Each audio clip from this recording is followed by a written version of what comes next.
So this is a duration of about 45 days. So here we offer you rapid revision of all the important questions in all the this thing of the anatomy, all the subdivisions of anatomy, as well as we give you a quick revision of volatile facts, as well as all the multiple choice questions will be covered. And this is beneficial for everyone of all the university exam papers. So with this, you can be sure of getting top-notch grades in your examination. So you can use the code as mentioned earlier for the first free live class. So we begin with today's abdomen and pelvis marathon series. So today we will be dealing with the questions on stomach, greater and lesser omentum, lesser slack, epiploic foramen, abdominal aorta, and inferior vena cava. So the first, stomach. Stomach is a very important question which is commonly asked in the exams. So stomach is also a question which is asked for discussion. So you need to know a little bit detail about the stomach. So how do we answer the question on stomach? So first, under these headings, you need to answer, that is definition, location, shape, presenting parts, interior of the stomach, relations, blood supply, lymphatic drainage, nerve supply, as well as applied aspects. So questions will be asked, usually the long essay questions will be asked based on these subheadings. So what is stomach? So stomach, when we define, it is the most dilated part of the digestive tube, and it is a muscular bag which intervenes between the esophagus and the duodenum. So where is it located? So when we see the location of the stomach, okay, so the location, so these are the lines which we draw to define the quadrants of the abdomen, so abdominal regions. So we have the epigastric, the left hypochondriac, and the umbilical region. So you can see here, it occupies all these three areas. Okay, so this is the location. So it occupies, so you should say it occupies the epigastric, the left hypochondriac, as well as the umbilical region. Okay, coming to the shape of the stomach. So there are three different shapes of the stomach we shape. That is the sthenic shape, hyposthenic shape, and hypersthenic shape. So normally we have what we call it as the sthenic shape. Okay, so sthenic shape, if you see, it is like a J-shaped. Okay, J-shaped limb of the stomach, which you can see. Hyposthenic state, it is like J is more vertical here, if you can observe. So it will be more vertical in hyposthenic shape, and hypersthenic shape, here it is more oblique. So why this shape is important is because in hyposthenic shape, the gastric ulcers are more common, whereas in a hypersthenic shape, the duodenal ulcers are more common. Next, the presenting parts. So when we talk about the presenting parts, we have the cardia of the stomach. This is the cardia. This is the cardiac notch, the fundus, the body, the pylorus, which has three parts here, the pyloric antrum, the pyloric canal. So this portion, we call it as the pylorus. And it has two curvatures, the lesser curvature and the greater curvature. So one notch, this is the cardiac notch here. So these are the presenting parts on the outside, which we see. So at this cardia end, what we say, we have the esophagus, which joins the stomach, and near the pyloric end, we have the duodenum, which begins from there. So here at the pyloric orifice, so this orifice, one is this cardiac orifice, what we see here, and this will be the pyloric orifice. So the pyloric orifice here, it is demarcated by a constriction. And in the living, like during surgeries and all, how they identify the pylorus is by the vein, that is the prepyloric vein of Mayo. It is called as the prepyloric vein of Mayo. Okay, so this cardiac orifice here, okay, so this cardiac orifice, when we see, it is situated about 2.5 centimeter to the left of the median plane. Okay, it lies just behind the 7th costal cartilage opposite T11 vertebrae. And the prepyloric orifice, as I already said, it is identified by this constriction, okay, which is where in the living we will see the prepyloric vein of Mayo.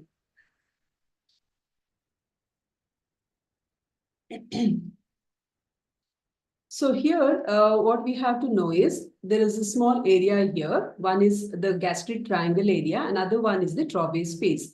These two things we need to know. Okay. So in the stomach, no, we have two surfaces. So this surface, we call it as the anterior-superior surface, and behind we call it as the posterior-inferior surface. So this surface, what we are seeing is the anterior-superior surface.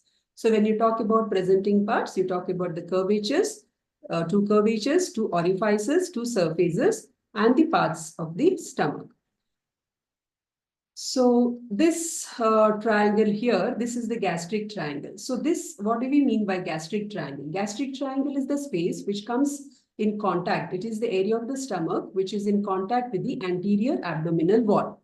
So here if you see on the right side, it will have the lower border of the liver. And in the lower part, that is left side here, it will have the costal margin, and below will be the transverse colon. So this portion, okay, so this portion is known as the gastric triangle. So why is it important clinically? Because when there is like esophageal carcinoma or throat carcinoma, where patient cannot take any intake through the oral cavity, we do a feeding gastrostomy here. Okay, because since it is in direct contact with the abdominal wall, we can directly make an incision and put the feeding gastrostomy tube into this space. And here we have what we call it as trough space. So it is a topographic area which overlies the fundus of the stomach. Okay. So this usually when we do percussion, it is tympanic sound. Okay. Tympanic on percussion. So if you see here, the boundaries above will be the lower border of the left lung. Below will be the costal margin, this costal margin here. Right side will be the lower border of the left lobe of the liver. This is liver here. And on the left side will be here, if you see, there will be the spleen on the left side. Okay, so it is bounded above by the lung, below by the costal margin, on the right side by the liver, on the left side by the spleen. So why this is important? These spaces, usually this will be obliterated. Okay, whenever there is enlargement, when there is hepatomegaly, this space. So usually we have on percussion, we have what we call it as the tympanic node. So if the liver is enlarged, we will get a dull node there. And splenomegaly also, okay? And in pleural effusion. So when there is pleural effusion, so pleural effusion also, this space gets obliterated. Okay, so these are the things which you should know. Clinically, it is important. So that space is called as trough space.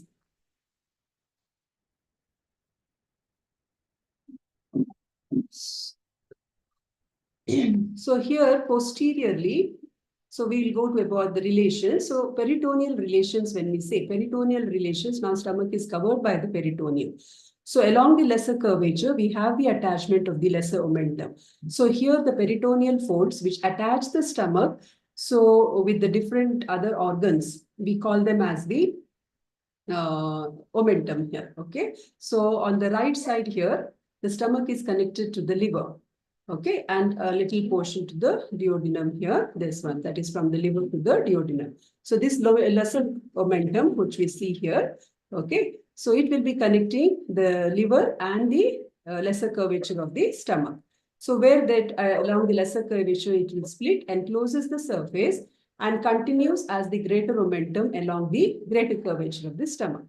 Now, this lesser omentum will have two parts, that is the hepatogastric ligament and hepatoduodenal ligament here, a small portion that is in relation to. So, from the liver to the stomach, we call it as the hepatogastric part, and from the liver to the duodenum, we call it as the hepatoduodenal part. Okay, so this side, near the upper part of the stomach, along the greater curvature upper part, this we have two ligaments here, that is the gastrophrenic, which suspends, that is the attachment between the stomach as well as the phrenic, when we say that is the diaphragm. And we have gastrosplenic here, that is from the stomach to the spleen. And in the lower part, we have the greater omentum. Okay, so these are the same thing. Here you can see how it is attached. Okay, so the lesser omentum and the greater omentum. So greater omentum, upper part, these three, that is gastrosplenic, gastrosplenic. So to the diaphragm, we have the gastrophrenic. To the spleen, we have the gastrosplenic, and This side will be small portion, gastrocolic will be there down. This is the greater omentum, okay, which we call it as the gastrocolic. And here we have the hepatoduodenal and hepatogastric part. Okay, so next is the visceral relations in the posterior inferior part, which we call it as otherwise the stomach bed.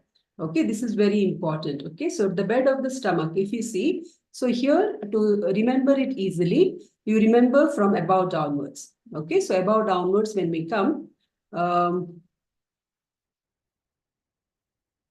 okay, so we have the left crus of the diaphragm. Okay, so we have the left crus of the diaphragm. Diaphragm will be on the left crus. Then after that, as we come down, we will see the left suprarenal gland.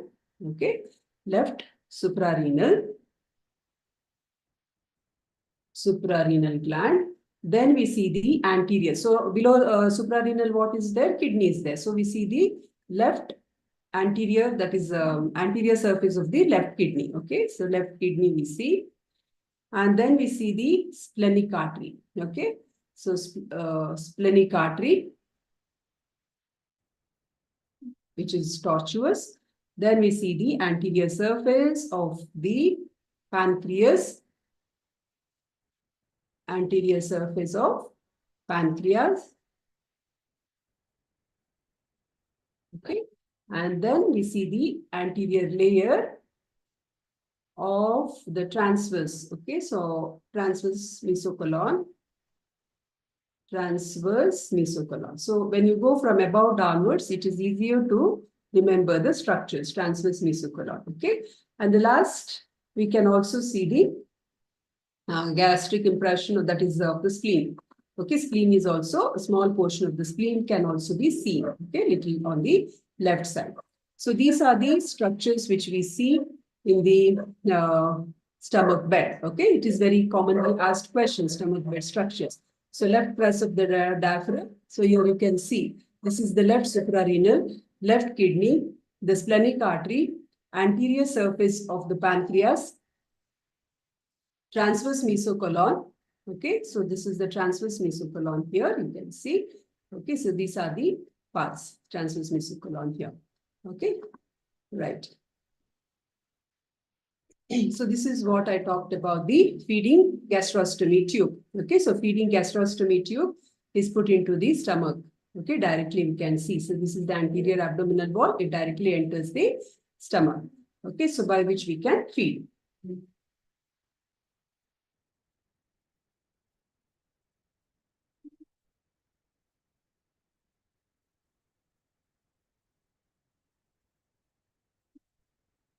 Interior of the stomach. Okay, so coming to the interior of the stomach. Okay, so in the stomach, now see here, we will two things. Okay, we will see the oblique muscle fiber layer. So I'll show you here. Interior of the stomach. On the interior of the stomach, if we open the stomach and see what happens, what do we see? We see very four things. All begins with G. Okay, so it is easier to remember.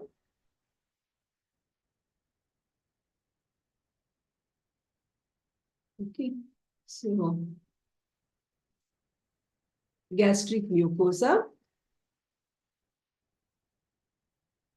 Okay, then we see gastric glands. Okay, interior of the stomach will consist all of this: gastric glands, gastric pits, and gastric canal.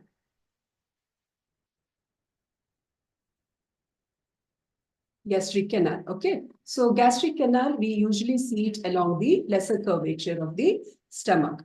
So it is important clinically. It is also called as canal of Magentresse. Okay, this gastric canal.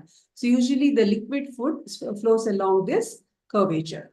Okay, and gastric mucosa consists of three layers of muscles, right? We have the oblique layer of muscles, the longitudinal layer of muscles, as well as circular layer of muscles, because the main function of the stomach is converting the bolus into chyme, okay, where it churns the food and it mixes it with the gastric juices and enzymes. So that is why we have those layers there.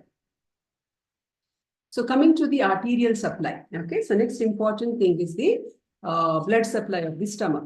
So what is the arterial supply of the stomach? So stomach is directly supplied by the branches of the celiac trunk. Okay, the arteries which are as one is the left gastric artery. So you can see the left gastric artery, which is directly coming from the celiac trunk. And we have the right gastric artery, which is a branch of the common hepatic artery. Okay, so this right gastric artery and the left gastric artery, both of them will anastomose along the lesser curvature within the lesser omentum. Okay, then we have short gastric arteries. There are 3 to 4 in number. Here you can see which are coming from the splenic artery. Okay, they are the branches of the splenic artery, and splenic artery is in turn the branch of celiac trunk.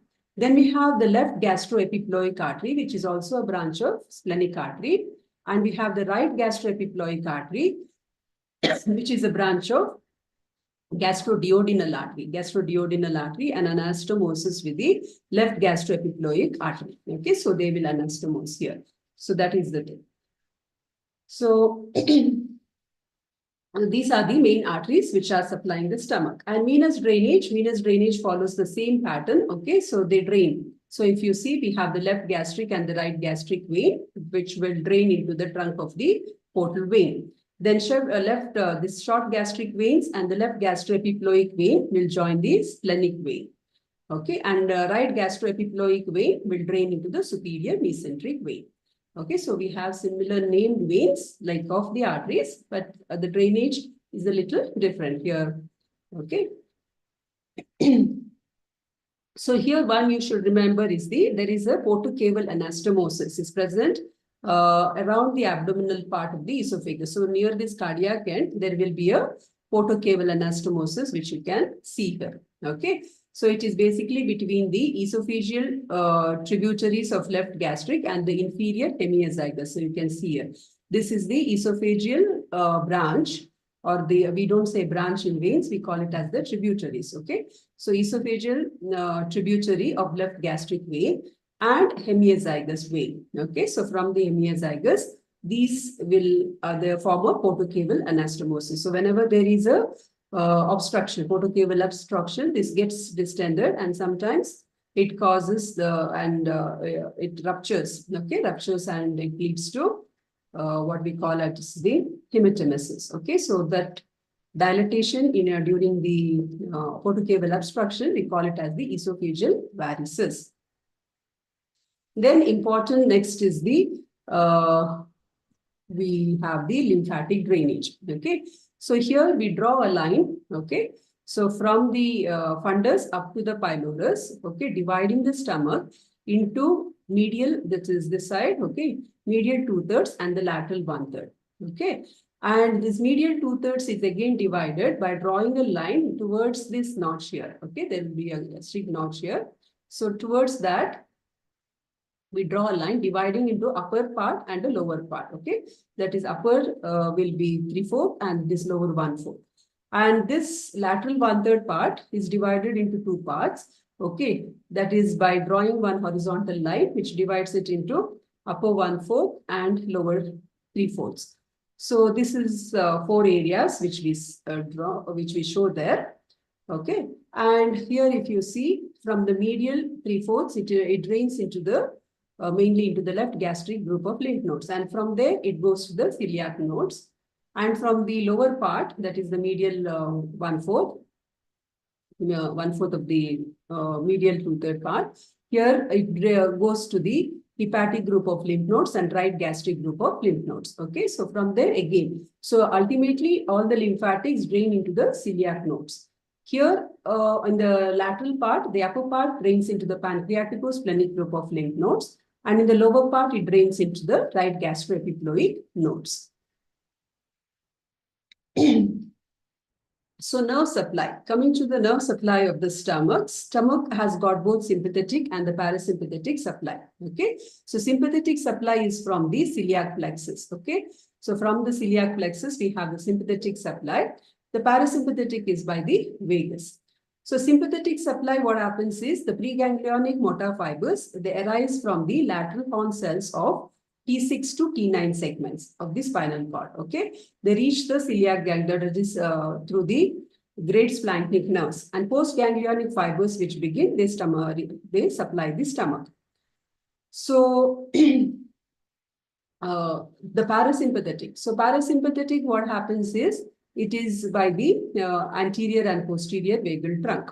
Okay, so here you can see the vagus, it is running. So the specific branches which supply the stomach, because vagus nerve, it is known as the vagabond nerve, so it supplies almost all the structures of the stomach. I mean, of the abdomen, stomach as well as other structures also it supplies. So the specific branches which supply the stomach, we call it as nerve of lateral jet. Okay, so these are the nerves of lateral jet which enter the stomach along the lesser curvature. This is the posterior vagal trunk. So the posterior part, it will supply. Okay. So here, usually in gastric ulcers, chronic gastric ulcers, we do what we call it as the vagotomy surgery. Okay. So there are 3 types of vagotomy. One is the truncal vagotomy. Okay, other truncal vagotomy. Then this is truncal vagotomy, what you see here. Okay, this is selective vagotomy, and there is a highly selective vagotomy.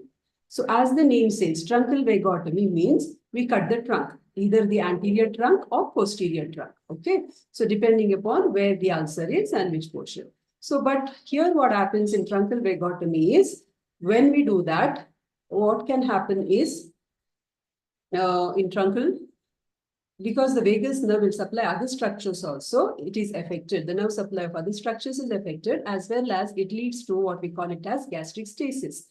Okay, so delayed emptying of stomach occurs. Okay, so that is why we don't prefer this. Instead, we go for the next one, that is the selective gastric. Okay, selective vagotomy. Selective means we will cut the branch which supplies the stomach. Okay, that is at the where it divides. From the trunk, it divides the branch to the stomach, no? So that we will cut, okay? So that is, but still this also results in gastric stasis, because the entire supply to the stomach is affected.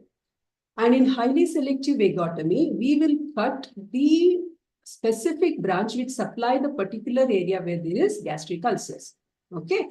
So that time only that part of the stomach doesn't receive, so because relieves the pain. Okay, so that part, only that part, the nerve supply is cut off, but rest of the stomach receives the nerve supply. So that is what we mean by highly selective. Okay, so this is how we put an endoscopy. So you should mention in clinical anatomy about all these things. Endoscopy, these are the gastric ulcers which we can see. Okay, infected gastric ulcers. So common cause for that usually will be the Helicobacter pylori infections. Okay, so that is why in chronic gastric ulcers and gastritis, they actually take a biopsy and check for this Helicobacter pylori. Okay, then gastric carcinoma. So usually it affects different layers of the stomach. Okay, so when it affects all the layers, we call it as stage 4, and by that time it would have spread to the lymphatics, to the other group of lymph nodes.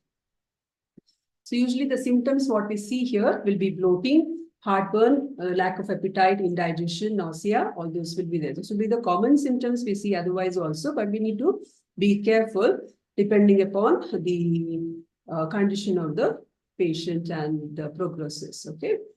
Next is the Vichos nerve centrosseous sign. So here what we see is, so whenever there is a, in the lymph that metastasis. So usually we see the enlargement. Okay. So this lymphatic node in the cervical region, we will see the enlargement of this group of lymph nodes, the deep cervical group of lymph nodes. Okay. Here, that is the supraclavicular. So this one, when it is enlarged, we call it as Vichos node, and this is known as the Trozius sign.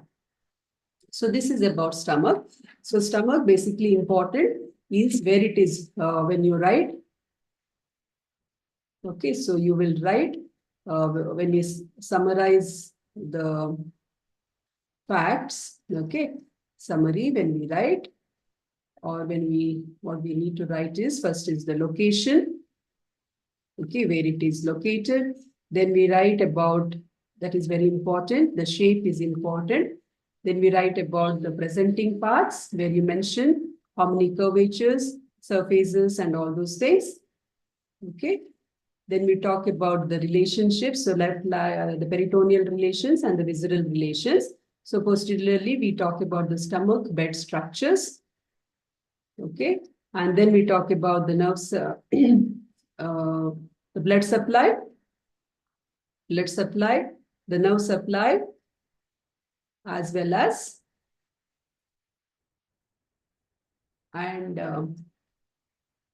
lymphatic drainage. These are very important. Okay. Especially blood supply and nerve supply individually can be asked as a question. And lastly, you will mention about the applied aspects. So applied aspects, when you mention about the common things, that is the gastric ulcers, where they are common along the lesser curvature, because in the gastric canal, all the irritant fluids, they flow fast there. Okay. So that is why the ulcers are common there. And then we also have the gastric carcinoma, which you can talk about. Then you write about feeding gastrostomy tube. So those are the things which you can write. Okay. So this is how we summarize about the stomach. Okay. So next is about the omentum. There is greater omentum and there is lesser omentum. So what do we mean by this omentum? So they are the folds of peritoneum that connect the stomach with another viscera. Okay. So how do we answer now? So what is it? I already told you. What do we mean by the omentum is basically the fold of the peritoneum connecting the stomach to another viscera. So the location, features, contents, functions, and applied aspects. Okay. So first we are talking about the greater omentum. So what do we about the greater omentum? So here if you see, it is the largest peritoneal fold. And if you see here, it connects the stomach to the transverse colon. Here we have the transverse colon. So it is also called as the gastrocolic ligament or gastrocolic omentum. Okay. So this greater omentum, it will have two sheets. Okay. So that is called as the anterior and posterior. And each of that will have, okay, for two layers. So altogether, when we take the greater omentum, it will have four folds. Okay. So it is a four-layer fold of peritoneum connecting the greater curvature, and the first part of the, here you can see the duodenum as well as to the transverse colon. So here if you see, it hangs down like an apron in front of the coils of the small intestine. Okay. So here what happens is these layers, as we come down, okay, here you can see it folds onto itself. Okay. So that is why here what happens, see, here it encloses. So this, which will be covering the anterior superior surface of the stomach, continues downwards as the first layer, which covers the posterior, the inferior surface of the stomach, continues downwards as the second layer. Now this first layer becomes the fourth layer as it goes up, and the second layer becomes the third layer. Okay. So so that is the thing. And next you need to know about the contents. So what are the contents of the greater omentum? Okay. So contents of the greater omentum, when we see here, okay, so the greater omentum will consist of, between the first and second layers, okay, between the first and the second layer, we will see the anastomosis of right and left gastroepiploic vessels, okay, right and left gastroepiploic vessels. When we say both artery and vein will be there, okay, and corresponding lymph nodes. So between the second and the third layers, so if you see here, between the second and the third layers, what happens is, in early life, okay, that is in children, okay, and neonates, what happens is, the lower recess of the lesser sac will intervene here, okay, in this portion.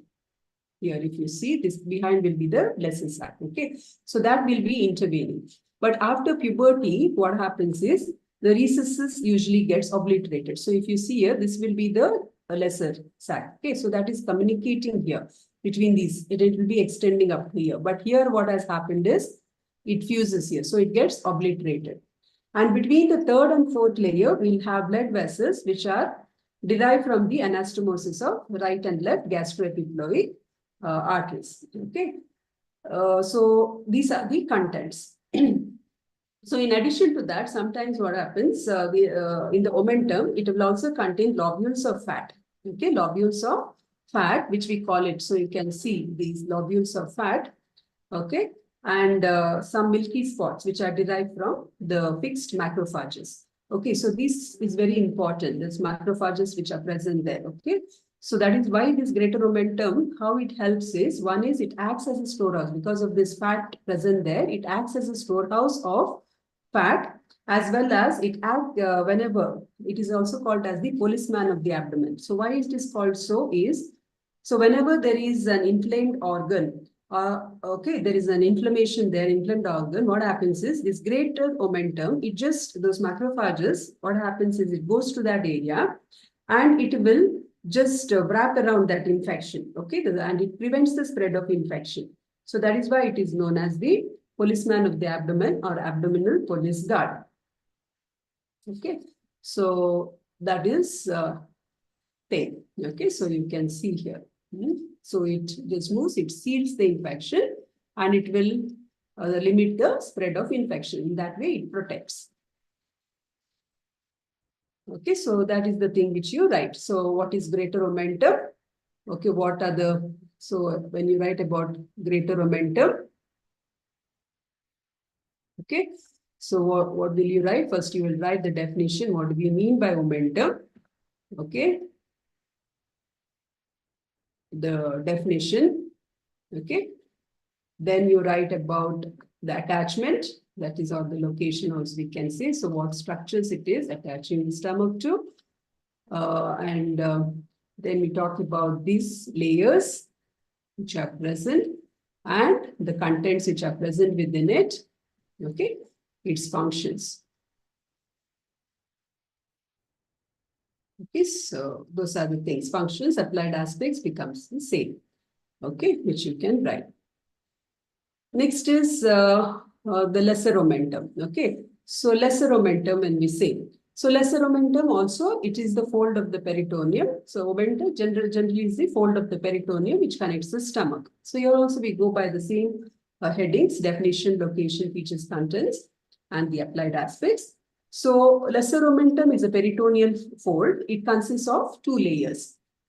Okay, so what does it connect? It connects the lesser curvature. So if you see here, it is connecting the lesser curvature of the stomach, okay, and the proximal about 2.5 centimeters of the duodenum, okay, to the liver. Okay, so it connects the stomach as well as the proximal portion of the first part of duodenum to the liver. Okay, so this hepatic attachment of this momentum will be like a J-shaped. Okay, so it is attached near the porta hepatis, to the two lips of the porta hepatis. So this lesser momentum, it consists of, so you can see here, this will be the porta hepatis. So there it will be attached. Okay. And right. So this lesser momentum, it consists of two parts.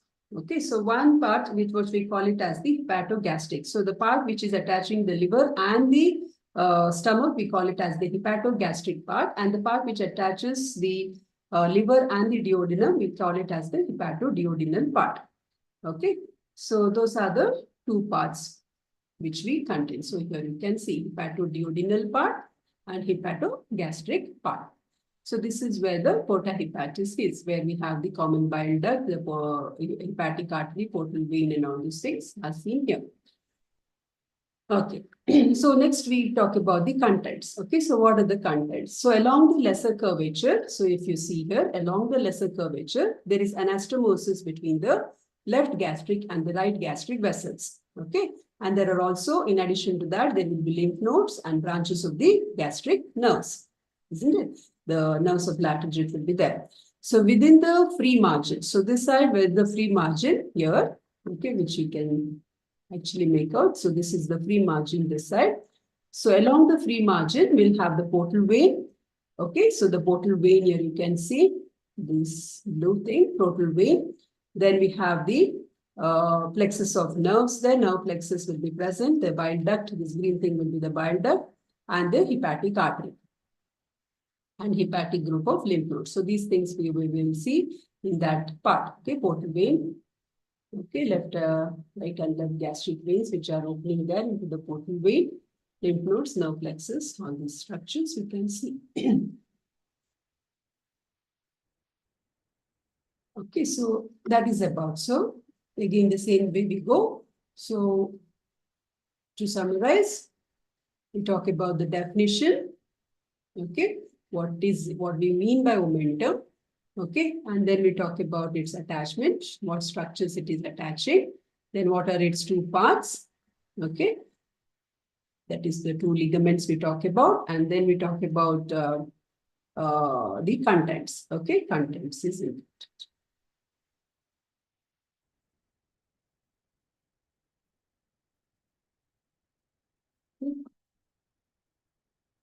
Right. Okay, so next you should know is about the lesser sac or the omental bursa. What do we mean by the lesser sac or omental bursa? Okay, right. So here we go about same thing like the definition, location, boundaries, contents, and applied aspects. The lesser sac is otherwise called as the omental bursa. So you can see here, this is the omental bursa. Okay. So what is this? How do we define it? So it is a diverticulum of the greater sac. It is the diverticulum. So this what black thing, what we can see here is the greater sac. Okay, this is the extension. Okay, diverticulum of the greater sac, which is situated. So this is the stomach. So it is situated behind the stomach and extends beyond, a little beyond the stomach.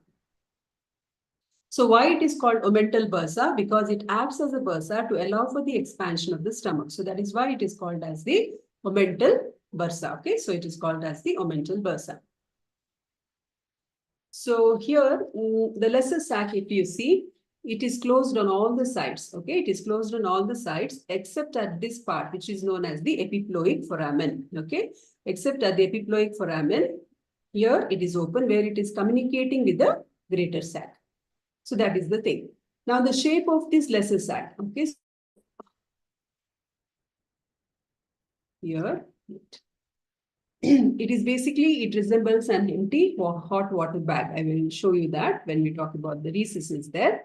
So boundaries of the sac now. So it has got anterior wall. Okay, so it will have an anterior wall. It will have a posterior wall here. And it will have four margins. That is the upper margin. Okay, the lower margin, right and left margin. Okay, right and left margin. So like that, four margins and two walls, anterior and posterior wall. So if you see the anterior wall from above downwards, what were the things present is, one is the peritoneum, which covers this caudate lobe of the liver. Okay, then the posterior layer of the lesser omentum, posterior inferior surface of the stomach here, which we can see, and the second layer of the second layer of the greater omentum. That is the anterior layer of the greater omentum. So that is the anterior wall boundaries. Posterior wall when we see from here, okay, we will see from above downwards here, if you see, we have the left suprarenal gland, then we have the left kidney down there. Then we will see the anterior surface of the body of the pancreas. Then as we come down here, we will see the upper layers of the transverse mesocolon here. Okay, this is the anterior superior surface of the transverse colon. And then we see the third layer of greater omentum. So these are the structures. So you just go from above downwards, see the pictures and try to visualize that thing and remember. That is an easier way to remember rather than by hearting it. Okay, so it's always visualize the structures. We should know our body, how it is and what. Now that we know anatomy of it, we know how what structures are lying, so it is easier to remember it that way. Okay, so from here. So actually, if we start from here, the diaphragm, the left suprarenal gland, the left kidney, the anterior surface of the body of pancreas, the upper layer of the transverse mesocolon, the anterior superior surface of the transverse colon, and the third layer of greater omentum.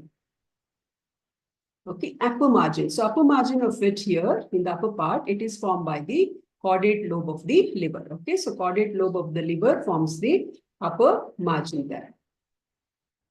Lower margin. So lower margin differs. So as I said before, okay, so what happens is, lower margin, it will be communicating, it will lead. Okay, so it corresponds with the same thing, lower margin of the greater omentum. Up to there, it will be there. Okay, but after puberty, what happens is it fuses there. Okay, it is fused. So lesser omentum does not extend beyond the lower margin, does not extend beyond the transverse column. So that it becomes the lower margin here. Here, the lower margin of greater omentum itself becomes the before puberty. It is different. So here we have to mention that. Okay.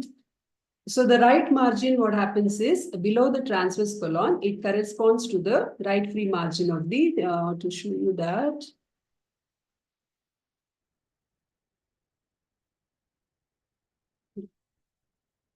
Okay, so just think of the right stride structure. So below the transverse colon, it corresponds to the right free margin of this greater omentum itself. And between the transverse colon and the first part of the duodenum, what happens is the right margin is formed by the reflection of the peritoneum. That is from the neck of the pancreas to the posterior surface of the first part of the duodenum. Okay, so that would be the behind portion here. And between the duodenum and the liver, the margin is deficient, which is where we have the epiploic foramen. Okay, so left margin, what happens is below the transverse colon, it corresponds with the left margin of this greater omentum itself.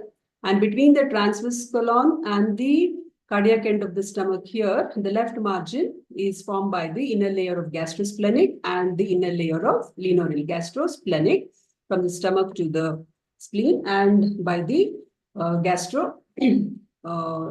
linear-renal ligament, that is from the spleen to the kidney. And above the cardiac end of the stomach, it is formed by the gastrophrenic ligaments. Okay, so that is the left margin.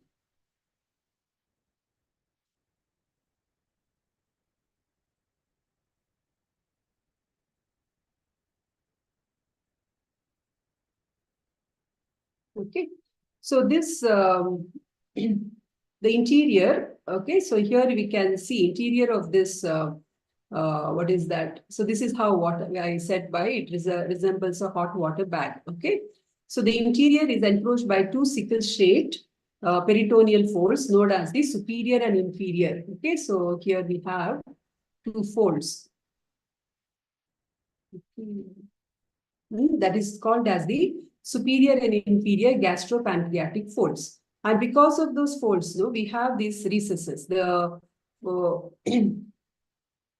this is the superior gastropancreatic fold. It is actually directed downwards and to the right, whereas and it is formed by the arching of the left gastric artery above. Okay, so at this portion, upper part. And both these gastropancreatic folds meet at the end. So here what happens is it will form an aperture.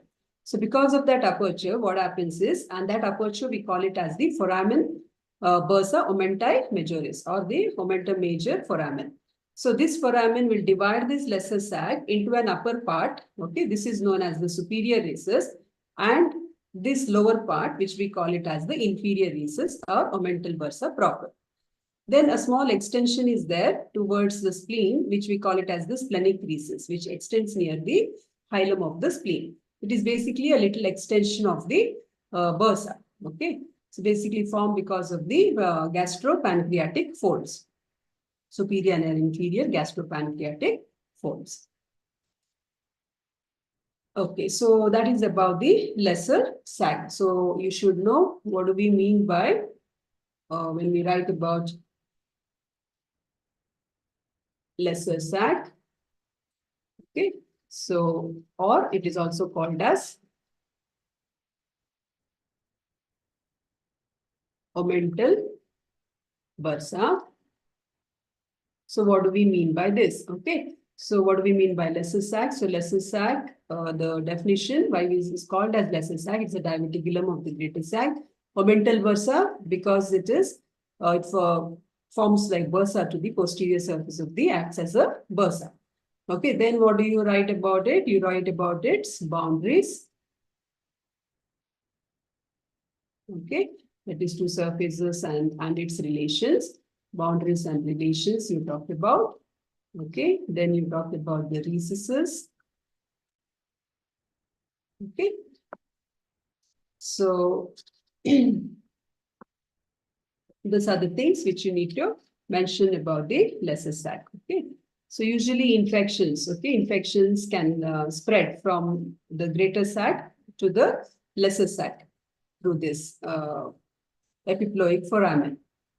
Okay, so we go to epiploic foramen next. Okay, so whatever we are seeing in the front will be the greater sac, and through this epiploic foramen, it enters the lesser sac. Okay, so what is this epiploic foramen? Epiploic foramen is otherwise known as the adductus to the lesser sac, or foramen of Winslow. Okay, so foramen of Winslow means the same. Adductus to the what is that?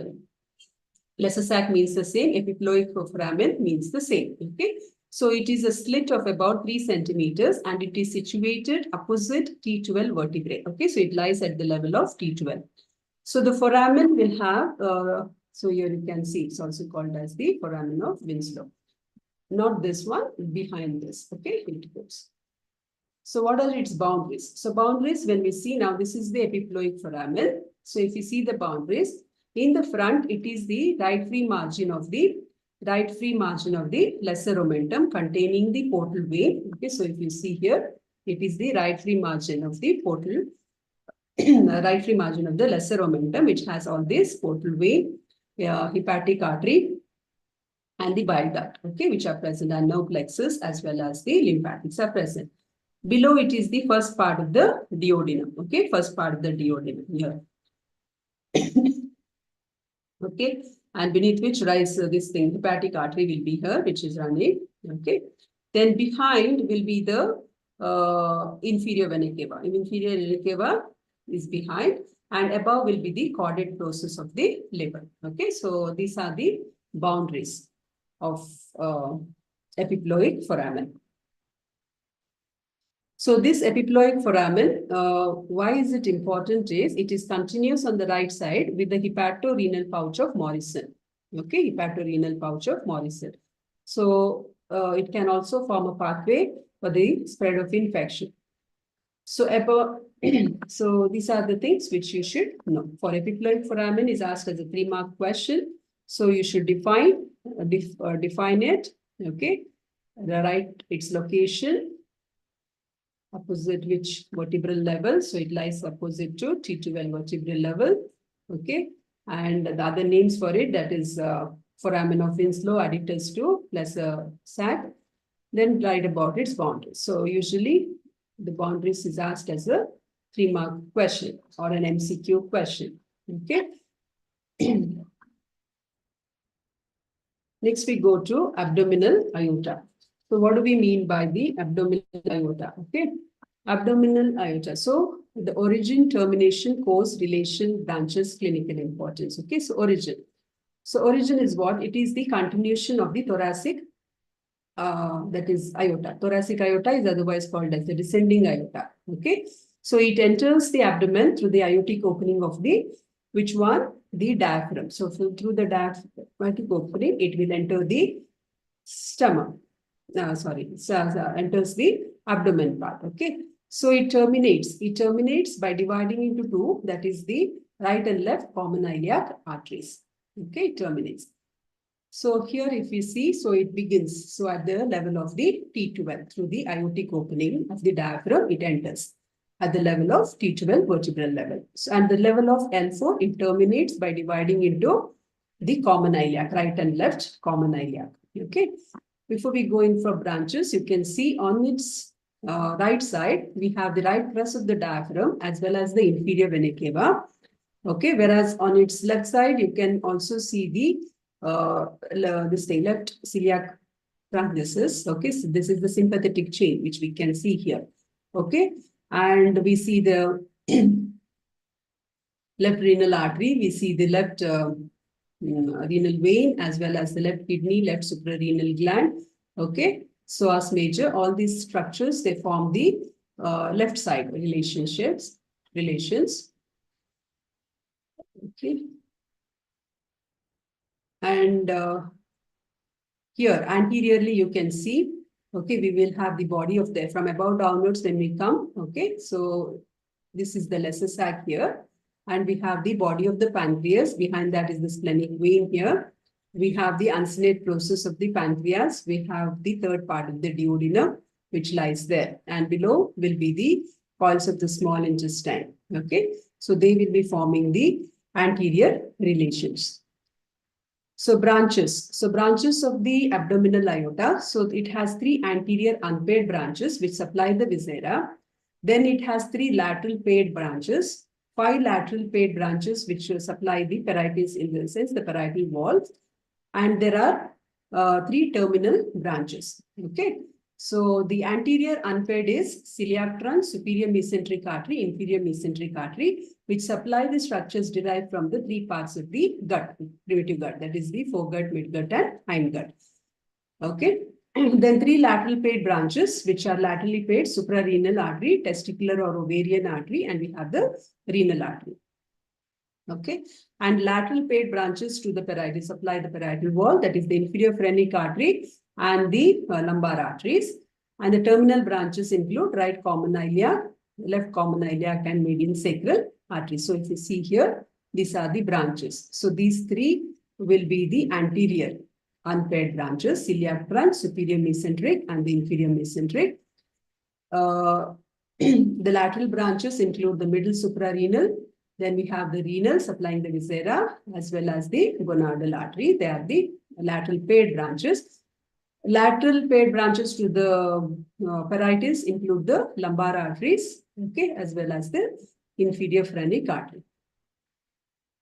And terminal branches include the median sacral and right and left common iliac. So these are the things which you write for abdominal aorta. Usually branches you can write like this also, like a flow diagram. So it summarizes the whole thing with the diagram you can write. Okay, so common condition which we see in the abdominal aorta is the aneurysm.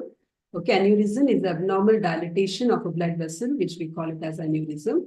Okay, so that is a common condition which we see. Okay, so we summarize, you write all these things about origin, termination, course, relation, branches, and applied aspects. Coming to the last question of the day, that is inferior vena cava. So inferior vena cava also, any blood vessels, the same way the thing goes. Only thing is vein, we call it, instead of branches, we say tributaries. For artery, we say branches. Okay, so inferior vena cava. So inferior vena cava, so it begins at like where the at the level of L4, where we have the abdominal aorta terminating, right? So at that same level, the inferior vena cava begins. Okay, it is formed by the union of the right and left common iliac veins. They join to form the inferior vena cava. And where will it terminate? It will terminate into the right atrium, in the thorax, opening into the right atrium. So it passes through the abdomen and then enters the vena caval opening. So vena caval opening, that is in the diaphragm. Okay. So here it lies. So if you see here, it lies in the groove, in the vena caval groove of this liver. Okay. So on the inferior surface of the liver here, posterior inferior surface of the liver, we will see this.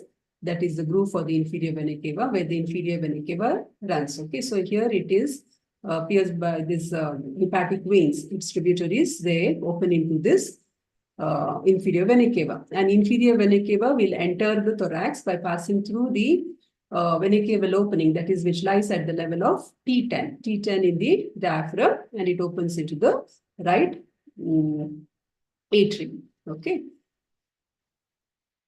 So here.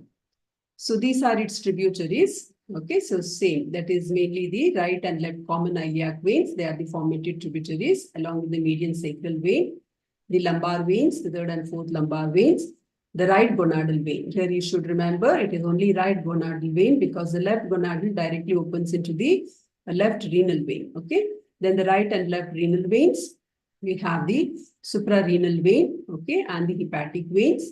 So these are the tributaries of the inferior vena cava. So relation, same thing here. On the left side, it is in relation to the abdominal aorta as well as to the right press of the diaphragm here. Okay. on here on the right side, you can see it also is related to additives to that is the epiploic foramen. Here we have the first part of the duodenum, the head of the pancreas. This is all in anterior to it, sorry. Anterior, we have this liver, additives to the lesser sac, inferior vena cava. Then the first part, inferior vena cava, anteriorly, these things are there. Okay, the first part of the duodenum, the head of the pancreas. This is the third part of the duodenum, as well as to the right common iliac. So here, these forms the anterior relations. Posteriorly, here we will have the lumbar vertebrae, okay, which lies in relation, and the right sympathetic chain will be there. Okay, so this is how you can see the relationships. So these are the things which you will write for inferior vena cava. So inferior vena cava, where it is formed. So it is usually asked as a 3-mark question. So the common thing which is asked is about the tributary. So you will write about its formation or the origin. Then you write about its termination, where it terminates, the course. Okay, you will write about the course, and then you write about its tributaries. Okay, and the relations. Okay, so if it is asked as a 5-mark question, you talk about the relations also. But if it's a 3-mark, if you write these things, it's enough. And in 3 marks, usually specifically about tributaries is asked. So you should know especially in an MCQ question is asked here. Okay, say whether true or false, like the left gonadal vein opens into the inferior vena cava. Or they will mention all of the tributaries mentioned opens into the inferior vena cava except. So they would have mentioned left gonadal vein also. Okay, they would mention right gonadal, left gonadal, and they will mention the lumbar veins like that. Okay, so left gonadal, if they are mentioned, it doesn't. Okay, so that will be the exception there. So these are the things. So with this, we end the class. Thanks for watching. You can download the app, which you can get on Google Play, as well as on the App Store. And for more contents, you can follow the social media handles in the YouTube, as well as Instagram, Facebook, and Telegram. Okay. So until next time, thank you. Bye-bye.